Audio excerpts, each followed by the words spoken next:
topic today is about the cervical plexus, how to make it easy.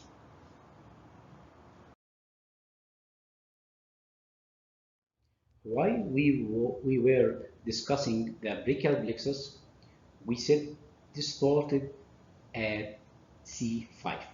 So the cervical plexus will end at C5. So it started from C1, 2, 3, 4 with a contribution with C5. After that, we'll start drawing like a zigzag between 1, 2, 3, 4, 5. And we will draw the sensory on the left side screen and the motor on the right side of the screen. The first sensory is coming only from 2. So after this connection, the first coming from 2. Second one, you will find between 2 and 3, there is 2 coming. Okay. So now regarding the fourth sensory, it will come between the third and fourth cervical.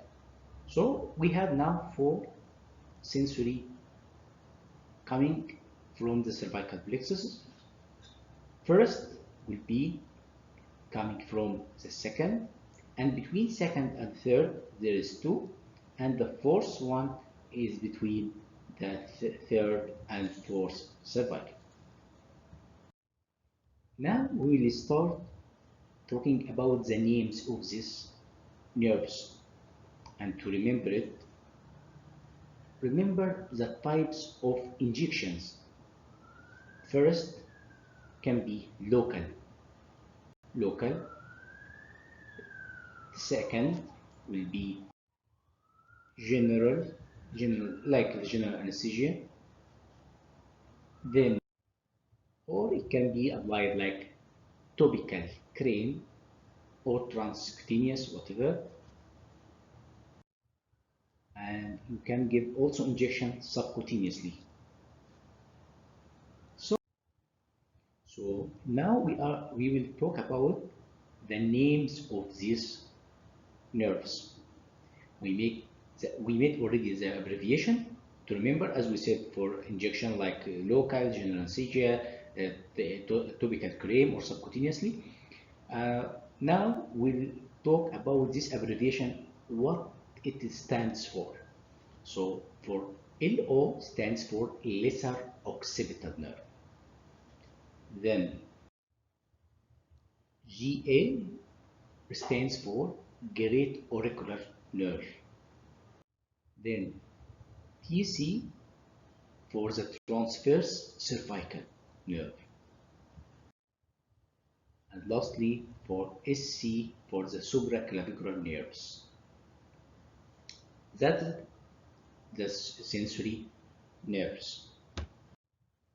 Regarding the motor nerves, we'll start first drawing from the first cervical. Then we will connect these 2 zigzags together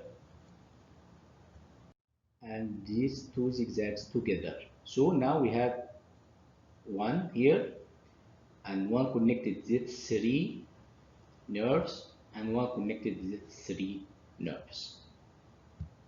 While we are discussing the motor branches of the cervical plexus, we should remember that in endocrine there is 2 major hormones, the growth hormone and thyroid hormone. So GH and TH.